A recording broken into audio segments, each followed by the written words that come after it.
반갑습니다. 삼명통해 중에서 가장 알차고 가장 배울 게 많고 가장 연구할 게 많은 권이 몇 권이냐 하면은 바로 7권입니다. 이번 시간부터는 삼명통해 가장 중요한 바로 이 7권을 가지고서 설명하도록 하겠는데, 먼저 7권에 있는 내용이 과연 어떤 것인가, 이것부터 이야기해 보겠습니다. 삼명통해 7권의 차례는 자평설변, 논성정상모, 논질병선지 오장육부 소속 간지, 논빈천흉악, 논수요, 논여명, 논소화, 논육친, 정부인 인생남녀, 이러한 내용으로 되어 있습니다. 자평설변의 이 내용은 유고 만민영 선생께서 그 당시에 자평명리를 하는 것이 대세를 장악하고 있는데, 이 자평명리에 관한 것을 가부 혹은 진실, 이러한 것을 파악하여서 설명한 것이 됩니다. 그래서 자평설변 중에 있는 몇 가지의 문장을 발췌하여서 그 내용이 어떠한 것이 되는가 맛을 보도록 하겠습니다. 우는 도는 것으로 10년이 한 해전이 된다. 그 궁통을 관찰하는데 대우는 흥세가 정음되고 세우는 화복이 정음된다. 대우는 흥세가 되고 세우는 화와 복의 정음이 된다 하였습니다. 이로써 귀천용구를 파악하면 그 징흠은 정확하게 알 수 있다. 이것에서 자평의 견해를 알 수 있지 않겠는가. 자평명리를 하는 것은 사주의 체상을 가지고 대운을 적용하고 세운을 적용하여서 그 징조로서 화복을 판단한다고 말한 것이 되죠. 또 자평의 자의 견해는 선우천의 논리로 나타낸 것을 알 수 있다. 이와 같이 자평 두 글자 설을 생각해 보면 이 설명이 자평의 진실한 이치가 서 있음을 알 수 있는데, 요즘 명을 논하는 자는 이러한 법의 권한을 멀리한 채 오직 서군과 연계하여 자평을 칭하고 있다. 서군이라 하는 것은 서자평을 이야기한 것입니다. 이 내용을 유고 만민영 선생님께서 이야기한 이 내용을 고찰해 보면은 서자평이라는 이것에 모든 사람들이 너무 매몰되어 있다. 그러니까 사주쟁이들을 망치게 만드는 가스라이팅을 당하고 있다. 이렇게 설명한 것으로 필자는 보여집니다. 자평설변의 내용을 발췌한 것인데, 앞에서 계속 보면은 그 당시에 유행하는 자평명리에 관한 것들을 아주 심하게 비평한 내용이라고 할 수 있는 것이 바로 자평설변이 됩니다. 이 문장 뒤에도 보면은 서자평의 시대부터 거의 200에서 300년 지났는데 말만 있지 실제의 서자평의 논리가 정립되어서 나도는 건 없다. 말뿐이다. 이러한 내용도 있습니다. 또 다음에 있는 논 성정상무에 관한 내용을 보겠습니다. 이 내용도 일부를 삼명통의 해독 7권에서 발췌한 것입니다. 대개의 기체는 팔자로 관찰하고 성정은 오행으로 응한다. 선, 악, 인, 의, 예지, 신은 마음이 주된 바가 되고 희노, 애락, 애악, 욕정이 나타나는 바가 된다. 동방진은 목의 이치로 청룡이라 하고 또 곡직이라고 한다. 오상은 인, 색은 청, 맛은 산, 성은 직, 정은 화로 일컫는다. 왕상하면 주가 박애와 처근하게 여기는 마음이 있고 자상하고 용모와 기상이 화평하고 단아한 의미가 있다. 이를 성취하여 사람을 이롭게 하고 어려운 사람을 돌보고 꾸밈이 없고 솔직하고 청렴 고결하고 고상하다. 또 의롭지 못한 것을 보고 정의심이 복받지어 슬퍼하고 한탄하여 관직에서 사직하여 은거를 택한다. 정의심이 아주 높아서 사직까지 할 수 있는 그런 특성이 있다는 거죠. 외모가 풍성수리하고 골격이 크고 손발이 가냘프고 매끄럽다. 말을 아름답게 하고 얼굴색이 청백하고 말기가 헌황하다. 이것은 목이 왕상하여 인이 많을 때 나타나는 의가 된다. 이렇게 하였는데, 사주상에서 어떠한 체상으로 목이 존재할 때 이 목에 대한 특성들을 알 수 있는가? 이러한 것과 왕상하면 목이 왕상하다. 사주상에서 목이 사주의 세력을 장악한 것이 왕상한가? 아니면 일주의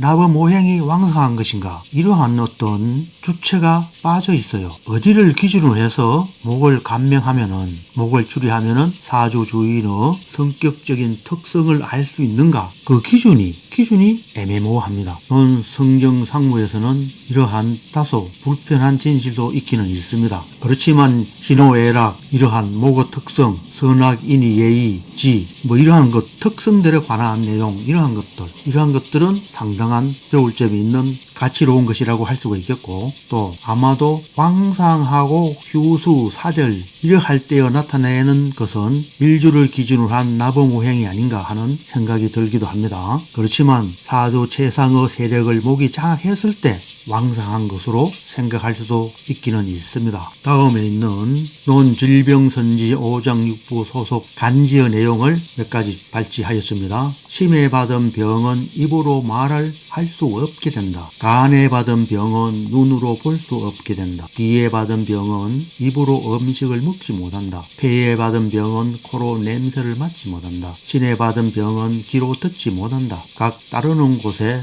주는 허실이 병의 상태가 된다. 금기는 침이 마땅하지 않다. 화기는 뜸을 절대 꺼린다. 토는 환약을 사용하지 않는다. 목은 흩는 것을 꺼린다. 금이 복이 되면 서쪽에서 의연을 구한다. 목이 생하에 오면 동쪽의 약을 사용한다. 수가 절되면 모름지기 침이 마땅하다. 이러한 내용도 있는데, 질병편에 있는 아주 일부에 속하는 내용도 이렇게 음미할 부분이 상당히 있죠. 전체의 본게임이라고 할 수 있는 내용은 이보다도 훨씬 좋은 내용들이 산더미같이 많은 곳이 바로 논질병입니다. 그리고 신체의 각 부분들이 어느 오행에 속하는가, 이러한 내용도 잘 정리되어 있습니다. 여기에 기록되어 있는 질병에 관한 구별들만 알아도 아마 사주를 추리할 때 상당한 적중률을 올릴 수 있지 않나 하는 개인적인 생각도 해보게 됩니다. 정말로 매우 알찬 내용들이 많은 부분 중 하나가 논질병의 내용이라고 할 수 있다는 것입니다. 논빈천흉학은 상당한 좋은 내용들이 참 많습니다. 이 부분도 사주에 적용하면은 그대로 사용할 수 있는 내용들이라고 할 수가 있고, 주로 신살에 관한 내용들이 잘 설명되어 있습니다. 무릇 빈천한 명은 귀기가 많지 않고 오행이 사절되고 간지한만하고 서로 간섭하지 않는다. 혹 록이 공망이 되고 대모가 신을 극하고 공방이 일에 임하고 오행이 사절되고 오행이 공망에 떨어져 있다. 혹 망신의 나범이 신을 극하고, 이 신이라 하는 것은 연의 나범을 이야기한 것입니다. 두 개의 목이 서로 형충하고 혹 진술 개강이 상충하고 귀인 역마가 상조하지 않고 혹 오행이 사절되어 있고 상극한 곳에 천하살, 순익살을 보고 백호, 자액살 등의 악살이 있는 이러한 사주가 흉악한 사주다. 흉살들이 천하살, 순익살, 자액살, 이런 백호살, 이런 흉살들이 사주의 세력을 장악했을 경우에 흉악한 사주가 되는 것입니다. 단순하게 자액살이 하나 딸랑 있다고 해서 절대 흉악한 사주가 되지 않고, 또 오행십성의 구성이 좋지 않은데 이런 악살들이 많을 경우, 이러할 때 흉악한 사주에 속합니다. 논빈천 흉악 이 부분의 내용도 실제 사주를 추리하면은 그 적중할 수 있는 내용이 되겠습니다. 다만 어떻게 어떤 형식으로 적용시키면 되느냐, 그에 관해서는 많은 연구가 필요하고, 필자가 삼명통해에 있는 사주들을 이야기하면서 아마도 이에 관한 내용들은 또한 많이 설명한 것으로 말할 수 있겠습니다.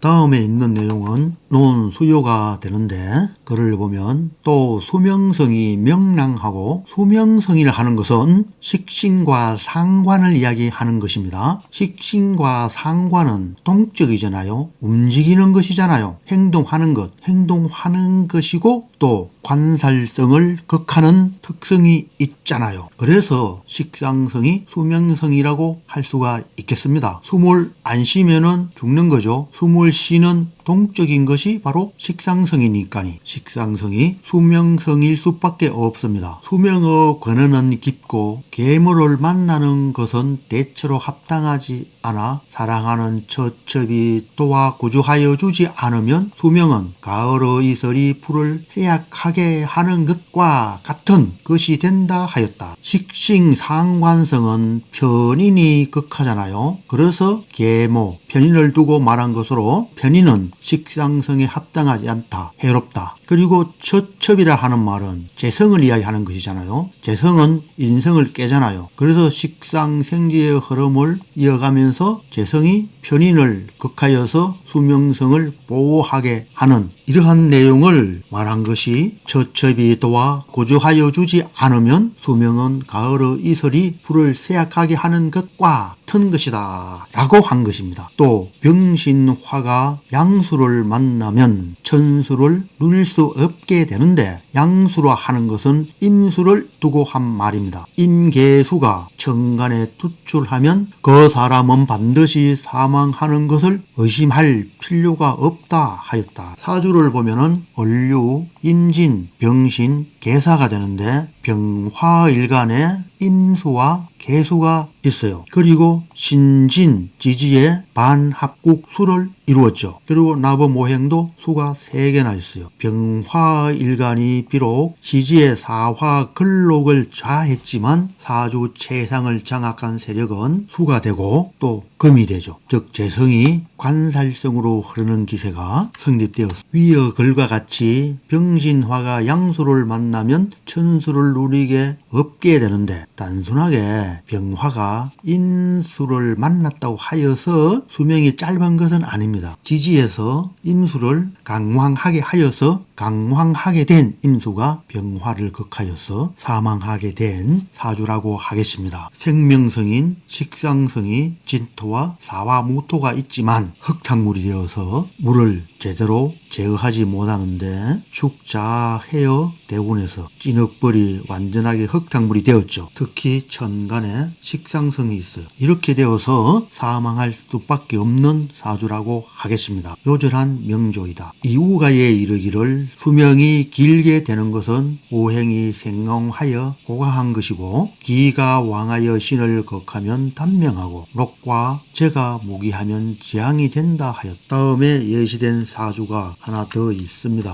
또 생일이 영을 상대하면 모름지기 탄시할 만하고 생시가 이를 대하면 상해를 견뎌야 하고 어찌 시가 새와 같으면 견디겠는가 하였습니다. 사주를 보면은 갑인, 정유, 우신, 갑인이 되는데 시와 연이 같죠. 그리고 인신충을 했어요. 생시가 이를 대하면 즉 충하면 상해를 견디지 못한다 하였어요. 이 사주가 위에 설명한 내용과 그 같은 형상의 사주가 되겠죠. 일시가 충하여 생후 1세 동안 죽는다 하였는데 죽지 않았다. 한 살 때 사망한다 한 사주가 사망하지 않았다는 것입니다. 사망하게 되는 이유가 일과 신이 충하여서 한 살 때 사망하였지만 사망하지 않은 사주라는 것입니다. 그래서 유고 선생님께서 하신 이야기는 충이 있다고 하여서 사망하는 것은 아니다. 이러니 일과 월 충도 꼭 사망하지 않는다. 여기서 말한 생일이 연과 충하고 생시가 일과 충한다고 하더라도 꼭 사망하는 것은 아니다. 그렇게 한 내용이라고 여기면 되겠습니다. 일과 연어 충도 있죠. 그런데 원래 인과 유의 관계는 그닥 좋은 건 아니죠. 유는 택묘살이 되고 자익살이 되고 대무살도 되고 이러한 살이죠. 그래도 사주에 보면은 식상성이 결코 약하지 않죠.